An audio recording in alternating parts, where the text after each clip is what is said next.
When we access the creative side of our brain, or rather leave the left brain behind so that we can shift into the right mind, we're able to access our higher consciousness and let the creative energies of the universe flow through us, bringing messages from unseen realms to light up our lives and the lives of others in the material world.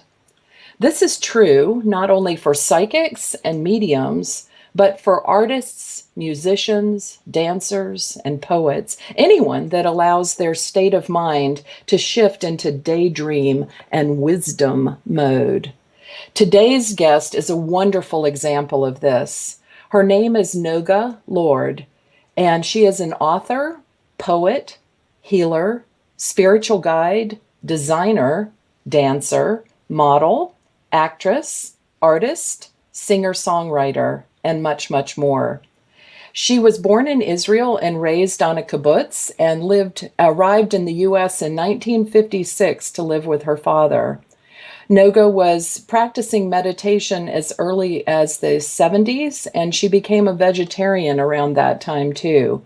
And even a decade before that, after beginning her career as a dancer, she would often experience altered states of consciousness during her performances. She began writing in the early 60s in an altered state of consciousness and has been writing ever since. And I just love that. I would call it inspirational writing or even trance writing. Nogah began her healing and teaching career in the mid 1970s, and she's now living in Virginia and has a center, and she writes, teaches, and gardens. I'm really happy to introduce you to Nogah Lord. Thank you, Nogah, for joining us today. Hi. I'm very happy to be here. Well, I am just beyond thrilled to have you on the show. What's the first thing that pops in your mind that you'd like to share with our audience today? I can say that we live in two worlds at the same time.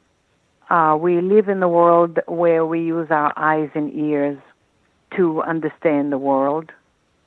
And we live in a higher world, I would call it the inner world, where we use our inner eyes and ears to understand our higher world. So it's good to know that we live in these two worlds. This is at least two worlds, but the two worlds that really concern us are these two worlds. It's a long, long road to understand the difference between reality and imagined reality, both in the physical and in the spiritual world, because I can be living in the ordinary world, what I call that I perceive through my eyes and ears, and I can think that I see something that's not there. I can think that I'm hearing something that's not really being said. So I'm already in illusion, even in what we call the real material world. Yes. At the same time, right? At the same time, I can also do that in the spiritual world. I can imagine that I'm hearing things. I can imagine that I'm seeing things. And in reality, I'm imagining only. So even in the inner world, there are realms where there's the reality and there's the imagined reality. And so we have now four different views. The ordinary view that I perceive with my eyes and ears, that can sometimes fool me. And then the inner world that I can actually, with you, Tracy, know very well, when you connect with the inner world and you connect above the physical, and you can actually hear things that are real and see things that are real, Yes. even more real than the material. But also there are people who see and hear things that are not real, as we know. So we have these differences, and it's a question of maturity and lots of meditation and lots of clarity, lots of work on oneself to start to differentiate between reality and illusion. Yeah, I think too it has a core in the sense that we need a sense of detachment from our ego and our intellect. It's odd that you would think that you would have to let go of your intellect, your I preconceived know. ideas, in order to Right. tap into reality. Right. True. But as you said, like there's an illusion and then there's the reality. And the Mm-hmm. difference between that is the proof and the way that it resonates within a being, you know. Mm-hmm.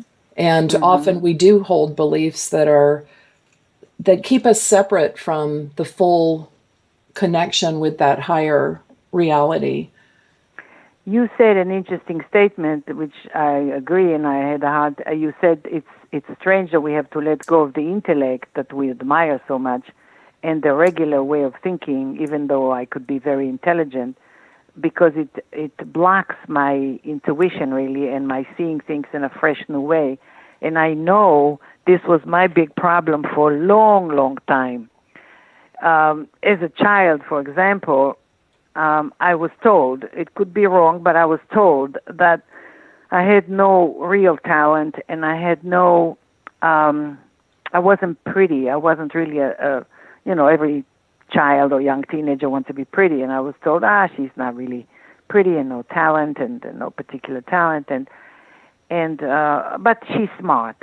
Well, I held on to that because I thought, wow, at least I have that. So I decided to cultivate that. And I read a lot, and I always, as a child, I would give lectures, about what I read and wanted to show everyone how smart I was because then it means I'm somebody. And what happened to me, because this was my identity completely, I'm smart. This was how I walked around. I'm smart. I have value because I'm smart. I may not be pretty, I may not be talented, I may not have any particular thing, but I'm smart. Mm-hmm. So I held on to that. And then when I met in the beginning, even my very first teacher, I saw that all that wisdom is not helping me much because I'm coming in contact with a different kind of wisdom, different kind of logic. And little by little, I had to start letting go of what I thought I knew. And I totally thought that this was me. This meant something about me. And this was not an easy process. You For know, years, I resisted. Yes.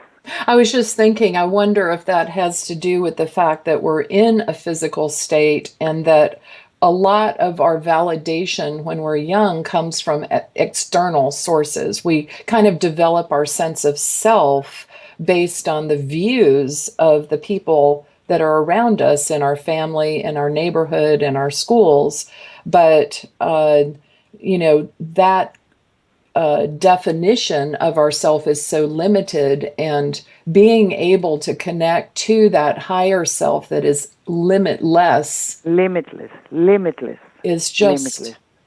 the best Genius. thing. Everyone has the genius inside. I would even say everyone has the inner internet, an Yes, ability to connect with the inner internet. Everything that can be done through the internet outwardly can be done inwardly, but everyone can do this. And just yes, like we have, yes, but people don't realize this. Like I yeah. didn't realize it. I thought I was my body. I thought that I was my intellect. And don't take it away from me. That's all I have. Yeah, through time, it's been interesting. In the late 1800s, early 1900s, spiritualism came to the West. The concept that, we do live after death, we have Mm. reincarnation, that there's proof that life does continue beyond the grave. And then in more recent years, we've had uh, demonstration mediums that have shown us, like Sylvia Brown and a great example, Teresa Caputo, that are there. And of course, there are many talented professional demonstration mediums around the world that are showing, yes, this is a process that can be done. And I feel like the new wave is what you're talking about, that you've probably been talking about all your life, and that I promote too, which is that everyone can access I love the term, the inner internet. Inner internet, I Yeah, call it. I Yeah. believe like everyone is psychic and everyone can develop a sense of clairvoyance, clairaudience, etc. If that If they is want their, to. if If that they is want their to. direction, yes. Right. And not everybody does. One of the best answers I had on my show was speaking with an internationally recognized medium, Vincent J. Barra, and I asked him the question that a couple of people had asked me, like, well, why would you want to develop your psychic ability? And he said, well, I don't know. Why would you want to be intelligent or why would you want to be Mm. wealthy? It's an Mhm. advantage. And I thought, Mhm. oh, right, it is. and Why why would you want to learn to drive a car? Why would you want to learn how to use a computer? It's one more yes. Or why instrument. would you want to be loving or have somebody, have Right. love come into your life? Because it adds a quality to life. And Mhm. it isn't as, I think probably in a few generations, the term psychic and medium will probably be extinct. It'll be just sort of a name Everyday for thing. an everyday thing, absolutely Right. not so AKA special. And I think that's why I love teaching. And I'm sure, I know that in the past you have worked in that arena and that you're not doing that Uh-huh. actively right now, but Right. the abilities are there. Right. Um, I think that psychics and mediums have done tremendous amount of work in past lifetimes because this is a familiar realm for them. Hmm. It's almost like, if you practice, even in this life, if there's something that you practice a lot and it's your focus, you end up really good at it. Hmm. And so the same thing with past lives. Someone who has, for example, a medium like yourself or other psychics who have this almost easy access, very easy, they connect Yes. with the spirit world. So it comes to them is almost effortless. And you say, wow, how did they do that? And so it's because it's been practiced before. It's something that they had done work to raise their consciousness in past lives. There's no way that someone can have it so easy if they didn't practice. Hmm. And they come to this life because you come in with whatever you invested in past lives, whatever you worked on, whatever you excelled, you come with that. Yes. And so Yes. if someone has it easy, or even a doctor or a musician, you have great examples. Children today, you have some that are you say, how can you play the piano at 5 years old? And even Mozart, how is that possible? Not because of the parents, because of past lives being in music. So it comes very easy. Someone who did not practice would have a little bit more of a hard. Like the dancing came to me, it opened up for me. For example, I was considered not a good dancer in Israel as well as in America, believe it or not. Hmm. And to prove that, I was, as a teenager in America, I was in that program that was called Bandstand. Oh, Dick cool. Clark. Yeah, I was How invited cool. there. How cool. Yeah, to Dick Clark Bandstand. And I was with two other girlfriends, and they were chosen to come back, and I wasn't. Oh. And I was so insulted, and they said, well, they didn't think you were that good, not that pretty, which I've heard before, and not that good of a dancer. Anyone that And would see your picture, people are probably imagining some troll. You are a beautiful woman, and well, I was, I guess, who knows why, but I was told this ever since I was a child, and so in Israel also, when they would choose, we have holidays on the kibbutz, and there's always a show, and so they choose what they thought the best dancers, the best singers to be in the show. You know what they chose me for? I was the furniture. I was the scenery. mm, I wasn't even, yeah, it's amazing, right? Oh, she's not that good, And so I was convinced, since I wasn't chosen for all these great that I wanted so badly to be a star, And so, because it was meant that I was more important, obviously, that I had value, I would receive love. And so I grew up thinking, well, as I said before, well, I have an intellect. But what I wanted to say is that with the dancing, I actually decide, that's why I say, if you want something, you can get it. I wanted to be a dancer. I really did. And I started dancing on my own at home with the music of the radio. And I just did whatever I felt like, you know. I did it in Israel by myself. Nobody ever saw me. And I did it in America. And eventually I became a dancer, a professional dancer, which is amazing because I was told that that's not my talent. Yes. You know, But and you so, did it. but I wanted it. And so that's why I say, you never know. And what I wanted to say here is that I have no doubt, because it came to me once I made up my mind and I started to practice, then it started to open up more and more. And all of a sudden, in a very short time, I looked like a professional dancer. And I thought about it and I said, this is not possible, especially when I would go into these trance states when I danced. I said, eventually I realized, that I have done this in past lives. There's no way in one life you can become from a terrible, clumsy, 2 left feet, all of a sudden become graceful, great dancer. You know, I was in movies as a dancer. I was in commercials as a dancer, you know, and I even appeared in Town Hall in New York in a concert. So we're talking about really being acknowledged as a dancer. But I was like supposed to be 2 left feet. You know, she's too clumsy. She can't dance. And, you know, we don't want her in the show. So how did that happen? I decided I wanted to do it. And then the memory from that life, probably from another life, came out because all of a sudden I became overnight almost a great dancer.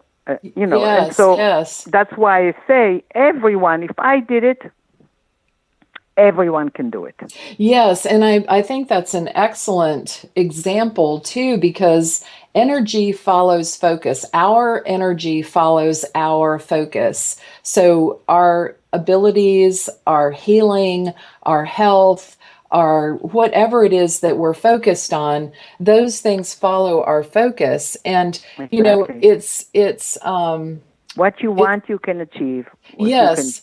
yeah. But the secret weapon is what you were talking about earlier, which is accessing that state of mind. You know, I think about the continuum of psychic ability, and it starts very rudimentary with just instinct, food, clothing, shelter, sex, hot, cold. Do you know what I mean? Very basic. And then it grades into intuition, where we just know. And then it grades into psychic ability when we start not knowing how we knew. And then it Exactly. becomes mediumship when we can identify the source of that information. And I Right. think that's similar to the process that you're talking about, where, you know, you felt like, you know, you had been defined as intelligent, and you clearly are, but that was your one thing that you held on to, and then you relied on your Then I had to give that up. intellect, and then had to give it up in order to have Up. something greater. You know, that's amazing. That's really amazing. And your books, you know, you've channeled your books. I guess that would be today's term. You've channeled your Probably books. because I was not. Even though they said, well, she's intelligent, right? But I want you to know that in school, my compositions were considered terrible. What they did say, and it's true, that my spelling was excellent. You know, I could spell every word, never had any mistakes in spelling or in grammar. But the subject and the way I wrote was terrible. So, I mean, I was not even considered an author. You know how they say sometimes at a young age you can tell what the person is going to become. This was not my thing, writing. Not at all. I did it because of homework. I never really It wasn't thought a about joy to you at that time. Not at all. Not in Yes. Israel and not in America. Right. You know, in America, I excelled in gym and in mathematics. That's it, believe it or Yes. not. I mean, I'm really a story because you're thinking, you just mentioned in the beginning all the different things that I've done and I do. And I'm thinking, wow, how I started and where I ended up. Very strange, right? Very different. very different than what was projected, or what was, how do you say, prophesized about me. Oh, she's going to be, Right. she's going to be a kindergarten teacher. That's what they said. Yes, that's a very it's a Nothing very wrong with it. I'm just saying. I love the way that you use the term prophesied about you, because Yeah, people prophesied. are always like, "Oh, you can't tell the future," but there are self-fulfilling prophecies. They've realized that in school systems, if you label this child as having a learning disability, then every teacher after that and the child themselves will start defining themselves True. under that heading. And I'm a and perfect yet, example of how you can't put anyone in a box. absolutely. And so the power of the word, both what is spoken to us, what we say to others, and more importantly, what we say to ourselves, is really the core, really the core. Hmm. You know, So yeah, one thing I want to drive home. I hope this inspires others. Never, never to put themselves in a box and not allow anyone else to put them in a small box. Because if I really believed, which I did for a long time, believe what they said about me and how limited I was and how untalented and not very pretty and not very, really kind of didn't expect much from me. yes, And I proved them wrong. But again, it was my will. I wanted something different. I yeah, wanted to learn. I wanted to be somebody. I wanted to do something. I didn't know what, but I knew I wanted. And little by little, it started to open up for me. The dancing definitely opened me up, because whoever thought. But everyone has their way. In other words, for me, the dancing opened me up to this other world, because I would go into trance. I had no idea what that meant and right. why and how it happened. Because Other it's people may natural. have it. Yes. Other people may experience it through art, through singing, through just playing music or something, or carpentry. Everyone has a medium where that opens them to this other world, this Yes. other realm, and more talents. I say the more you explore, the more talents come out.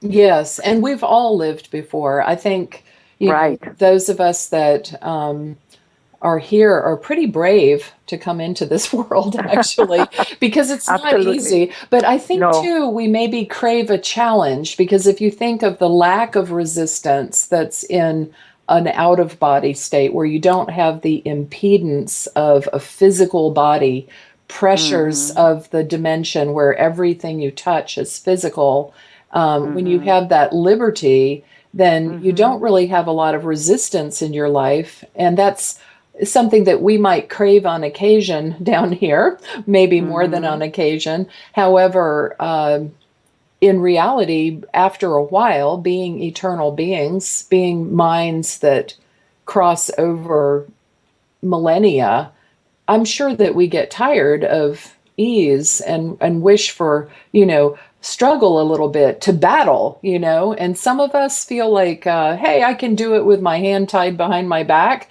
and any disadvantage is fine, I'll take it. And others of us are very cautious and I just want to touch the world for a second. I really don't want to stay too long. It was bad the last time I left, or something. I It's just think very that's different. how I think that's how we fell in the first place. We wanted adventure, and then it got complicated. Yes, It got yes, complicated yes, because it was yes. too was we had it too good. It was too easy. It wasn't Yeah, enough challenge. that's So we right. said, why don't we do a little adventure? He said not to eat from the tree of knowledge, and I said, why not? Listen, It looks let's try something delicious. different. That's right. Restlessness. Right, and that's how we fell from grace. And little by little, we started to go deeper and deeper into the material world and believe the eyes and ears. I call it eyes and ears because they hypnotize you. They lie to you. Yes, but what a wonderful challenge to overcome, to I realize know. that it's just a veil, I know, but it's just a veil. I remember asking God, I said, look, you gave us all this beautiful body with this taste, smell, touch, seeing beautiful things, hearing beautiful things. And then you say to us, overcome this. Let it go. Give up your attachments. I said, what kind of a joke is this? You know, you give us this physical world, and sometimes it can be very pleasant and fun. And then you say, but you can look but not touch. You can play but not hold on. You know, you have to let go of this attachment. You have to recognize your spiritual side, and you have to let go of this world. It's only a visit here. You know, I thought I was going to make a home here. He says, no, this is only a visit. I said, wait a minute. It's not so bad. When it's good, it's really good, right? That's right. This morning I was thinking it's really good. And that's with a fractured ankle and all kinds of pressures. But today it was I just was like, oh my God, I just love this. Yes, Speaking of overcoming, you identified 18 principles, correct? Right. May I list them for our listeners? Yes. Okay. And these are tools, I guess, for navigating the physical realm. And maybe if we have time at the end of the show, we can work with the affirmations. But for now, I just want to list the 18 things that Nogah identified for you. Love, power, wealth, vitality, honesty, courage, security, patience, humility, initiative, openness, creativity, reliability, generosity, acceptance, satisfaction, independence, and yet responsibility. I just thought those are very powerful, and maybe we can get to the affirmations later. If not, maybe we could do a special mini video with that or something for YouTube. That is the 18 principles, which I wrote years and years ago, changed my life, changed my mind, really transformed. How did you? First, I wrote the principles. I don't remember if I wrote it in Hebrew first or in English first, but it was years ago in the 80s. And I first wrote just the principles, and then in 91, I decided to elaborate and take each principle. For example, when you said love, the principle is, I forgive myself and others for our misdeeds. I love unconditionally. That's an example of a principle, right? And so I received, in meditation, to elaborate, take each principle and elaborate. And so I have a little book. I don't know if I sent it to you. You did. The 18 principle book. Oh, not that one. No. You were very generous. It's a tiny book because each principle is elaborated just one page. So I think there's a copy of it on your website, and okay. And I was wanting to tell our listeners what your website is. It's living. Okay. If you want to just remember it, it's Living in Harmony, but it's living with a dash in harmony.net. So if you remember Living in Harmony and remember to hyphenate between the words, and it's .net. You'll be able to find her website. And there is a great deal of it written in Hebrew, but there are some English sections, and her webmaster is working on expanding that so that there's more available. And her books are available through that website. As we're coming up on the half hour, and we'll be back in just a minute. Nogah, I'm looking forward to part 2. Okay, thank you. Now, back to our show, from a medium's perspective, with host, Reverend Tracy Lockwood. Welcome back. If you missed the first half of the show, we're talking with Nogah Lord today. We're talking about love and ego. We talked a little bit about the two minds. I loved how you analyzed that and talked about how we have the real and the unreal, not just in our physical world, but in our inner world. You've been a natural teacher and spiritual leader, not by self-proclamation, but by function in your entire life. And you wrote a book that when we talked about your books really, well, all of them intrigued me. You gave me three of them. I was just honored. One of them is called Be Inspired. One of them is Living, Loving, Letting Go. And one is Raise Your Vibration with Nutrition and Fasting. And as we were preparing for this show, you said that you had written a book and it's in the process of being translated. And for those of you that are listening after the recordation of this show, we're in July 2016. So within a short period of time, that should be in English, maybe within the next year or less. But it's called An Answer to Every Question. And that's a pretty bold title. So, I know, I but know. I think you may actually have answered that. And these are questions of the soul. Tell us Right. It's how. not really okay. It's not the me. It's not my ego personality. It's really, I asked God questions and He gave me answers. So I wrote what I received from what I thought I Yes. received. And And so that's why I call it an answer to every question, because He really answered. He always did. Ever since I first started speaking with Him, which was in May of '64, I started asking questions.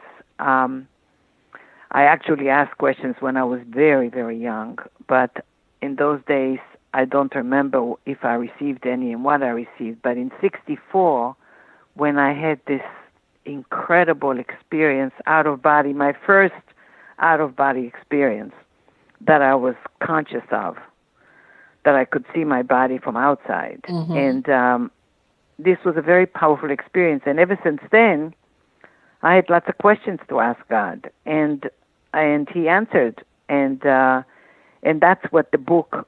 It's from May of '64. I took all kinds of, from May '64 until 2016.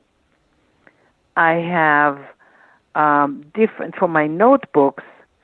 I took some of the questions, some of the questions that I had, and yeah, and I don't know. I think it's from let me see.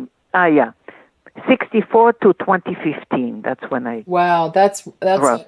and did But you, now I have more. Now I have more. But until 20, so that's a lot of years that I asked questions and received answers and wrote them in my notebooks. And so I have notebooks from all those years that somehow was saved with all my moving back and forth from Israel to America, in different places in America, different places in Israel.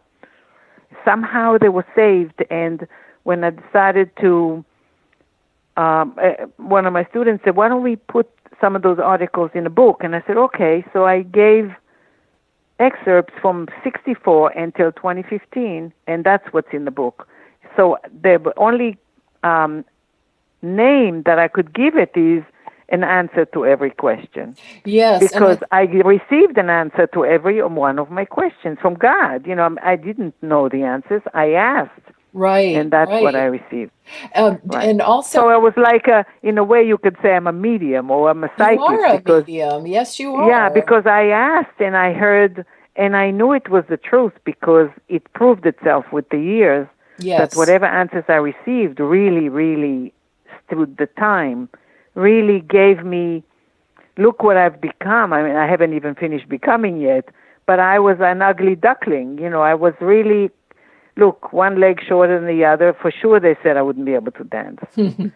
Then I had back problems. How can I? Then I broke my leg, and I broke this. I broke my arm. I mean, there were so many things, obstacles.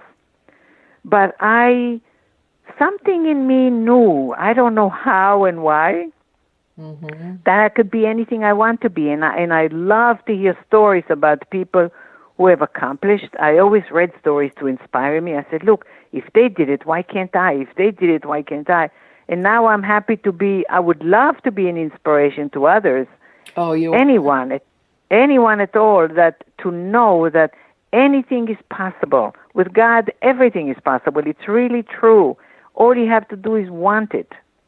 And be willing to work for it. I worked, I really worked. Oh, yes, you Look, did. every day from 64, I've been asking questions and receiving answers. That's a lot of years. Yes, it is. What I wanted to ask you, do you have that book at hand to where you could share Yeah. would you share some of the breadth of categories? And then I'd like to, as we talked about, focus on some of the love and ego topics The that you categories. had. But So yes. it starts in Hebrew. A is Aleph. And ego in Hebrew is spelled with Aleph, the first letter of the alphabet. So we're talking about the subjects that I talk about in the book. It's starting from ego, love, happiness, affirmations, God, faith, truth, who am I, what is a soul,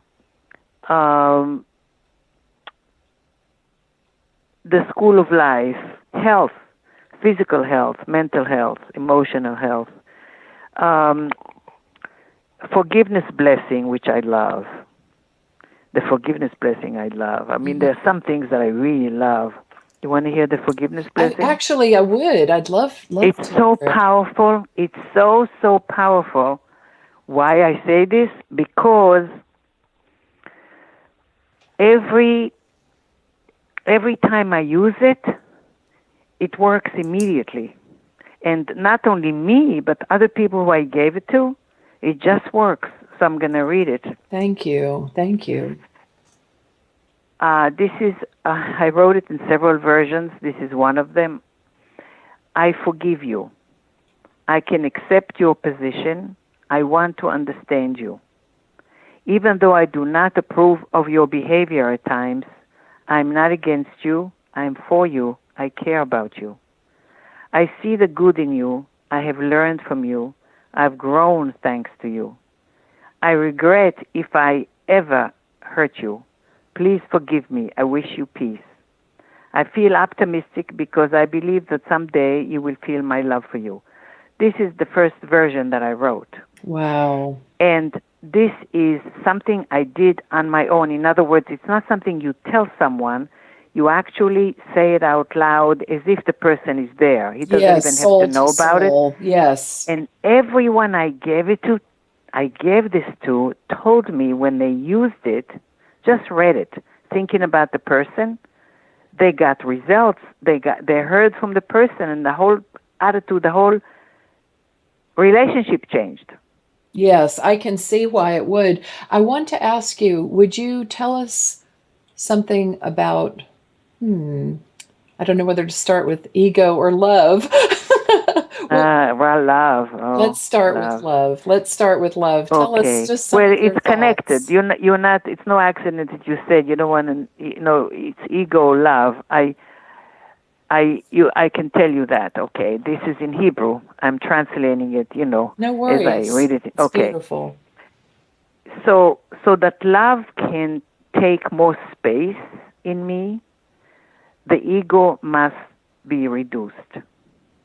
So no wonder you said ego, love, because it's so that love is there. We have love in our heart. Everyone has it, even if they're not in touch with it. Okay. Yes. So everyone walks around. I call it. We walk around having millions in the bank, and we act like we're poor.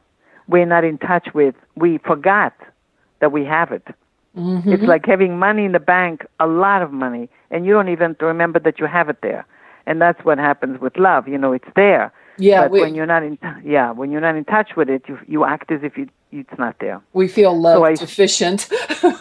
So I say that, right. So I say everyone walks around looking for love outside, but it's there. You're walking with it. It's like looking for money when you have money in the bank. Mm-hmm. So this love can only take more space as my ego takes less space. In order for love to take up the entire space in my kingdom, I need to reduce the ego completely. Have the ego obey me instead of being my boss. And then I talk about what is ego. What is this ego, really? Ego is a combination of opinions, beliefs, and a self-image. Ego is, I compare it to the shade over the lamp. You know, some lamps have a shade. So the ego is the shade. He's not the light. He's not the bulb even. He is just the shade. So he actually makes the light less instead of spread it. The ego is not connected to the electricity. He's just the cover, the lampshade. Oh, that's, yes, yes. That's how I see it. That's a beautiful way to look at it, and it ties in earlier. I'm going to be quiet so you can talk. No, go ahead. No, I love your input. I love it. Okay. So the ego covers the real me, the light. If it's a dark shade, negative would be a lampshade that's dark, there's much less light. Some light is seeps through, but it's less. And the ego is connected to my illusory world. Yes, which would be both physical and in the inner world, the illusions. Right, the illusion, right. And to identify with my ego, to think myself as an ego, it means that I think of myself as my self-image that I created, but it's not my essence. When I go into the world, when I go out into the world, being influenced by my ego, I become a very different person. I do all kinds of things from the place of separateness. I'm separate from other people. I'm more important or less important. I lie, I pretend, I do many, many things that I'm proud, I'm showing off, everything that the ego does in order to keep the self-image. When I go into the world as a soul, when I think of myself as a soul, which her essence is love, and coming from oneness, I come into the world and I relate to people from a very different way. I come from oneness, and I will not do something to another that I wouldn't want done to me. I will be more interested in other people instead of trying to be interesting. I will be very thoughtful, considerate, because I'm thinking, he is like me. They need what I need. I'd be more in a listening, more in a cooperation, rather than control. From the ego, you want to either be controlled or control. It's always separateness. It's only so ego is. I wrote quite a few things about the ego, and again, it all came from my own questions. I wrote quite a few articles here, 1, 2, 3, 4, at least 5 or 6 articles just about the ego and the way it plays, how it manifests, how a person manifests when he identifies himself as an ego. In Hebrew, it's called ego instead of ego. And when you identify yourself as a soul, it's a whole different way of being in the world. Yes. And it's a process. It's a process. One thing I learned, I don't judge anybody. I know what I went through. I used to be a very selfish, very self-centered person. Very. And slowly I changed. It brings to mind that Buddhist concept, when you can see yourself reflected in the eyes of another person, you have achieved enlightenment. And I really feel like you tapped into the wisdom of the ages, but it's so fresh. It's so fresh the way that it's funny phrased. You say that, because when I first started to communicate with God back in May of '64, I had lots of friends then, and that were, around show business and also from other places, from school. And I wanted so much to share with them what I heard from God, what I was writing. Yes, Actually, because it's I exciting. I was very exciting. I called it Conversations with God, and then someone came out with this book, Conversations with God. I said, well, that's Wow. that. Right. But that's what I called my communications. Anyway, Oh, yes. yeah, it's funny. And then one of my friends said, oh, I said, can I read something to you? Sure, sure, Nogah. Oh, this sounds like Buddhism. I said, really? What is Buddhism? I had no idea. And then I read something to another friend. Oh my God, this sounds like the Kabbalah. I said, what is the Yes. Kabbalah? And then I would read to another friend. He says, what? This is Zen. You Uh-huh. know, I said, what is Zen? Uh-huh. I had no idea. Oh no, I'll give you a book. And like I told you, about the hand. One day, I just as a joke, I took someone's hand and I said, let me see your future. Let me see. I took the palm of his hand, because he Uh-huh. did it to me. And he said, let me see your hand because he loved my hands. I said, okay. And I gave him my hand. And then I said to him just as a joke, okay, let me see your hand. And this was in a restaurant. And I looked at his hand and all of a sudden I received information. I had no idea where it was coming from. Yes. So I told this man, I said, look, I see this and I see this. And he looks at me, he says, you spoke to my wife. I said, no, I had no idea. I have no idea what I'm saying. He says, you must have spoken. I said, no, I don't know. And so Yes. in the next table in the restaurant, someone said, do you mind looking at my hand? I said, okay. And all this was a joke. Right, you were So I not, looked, yes. you understand what I mean? I So in other do words, completely. like you said, I received these things, I don't know from where. I never read the books. And when my girlfriend gave me a book about palmistry, I couldn't understand it. Right, because I could not it's read not palms according intuitive. to the It's books. not intuitive. Yes. Yes. So that's what happened. That's what happened to me with the writing. I would write things and I have no idea where it came from. Just inspired. And Just so inspired. they said, oh, this is Zen. This is Buddhism. This is, you sound like a Christian. I said, no, I have no idea. I mean, then I decided, then I was given books, but it took me it took me a while to even understand the books that I was given, because I said, you're writing like this, might as well study it. I said, okay. And I had a hard time reading the books. I didn't understand them. Right, right. I I didn't do very understand the little books. reading too. It's the universal mind. We're tapping into Someone was giving me information. it's the core of all religions of light. It doesn't matter, Quran, Sufism, Bible, right. Torah. It doesn't matter. It doesn't matter Yeah. because the truth is The truth is such one. beauty. It's such beauty. And it really, people tend to get so divided over religious philosophy when we're really One. all the same. One. We're all the same. Right. I don't mean the same like No, I learned from reproduced, everyone. Right. but each of us is individual, of course, but we all have these questions. We all want to know the answers to these questions of soul.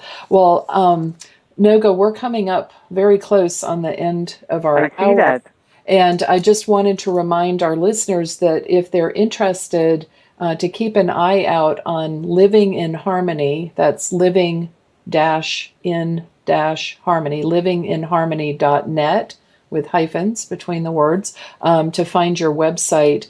And they can reach you directly at your No, they can't because I internet. don't have internet at home. So no longer. Okay. All right. No worries at all. But keep an eye out for that book coming out in English, An Answer to Every Question. And the other books that you've written are just, you met my mother and gave her a book, and I saw the book and I was like, my goodness, I think you gave her Living, Loving, Letting Living, loving, Go, letting go. which was Yeah. so personal. And for those that are listening, it's just, you would underestimate the value of the book if you looked at it, because it's simple. It has just that sort of peach colored pages and some beautiful illustrations, natural things, and just a little bit of the Aphorism. written, but it's beautiful, just beautiful. Nogah, we are at the end of the time. Thank you again for. Thank you. You It are was a so pleasure. welcome. Thank you was so wonderful. much. I'm glad. You're welcome. And Love you. Bye. love you Bye. too. And Bye. we will see our listeners again for another episode of From a Medium's Perspective next week. And remember, it's never inappropriate to be kind, and without integrity, you have nothing.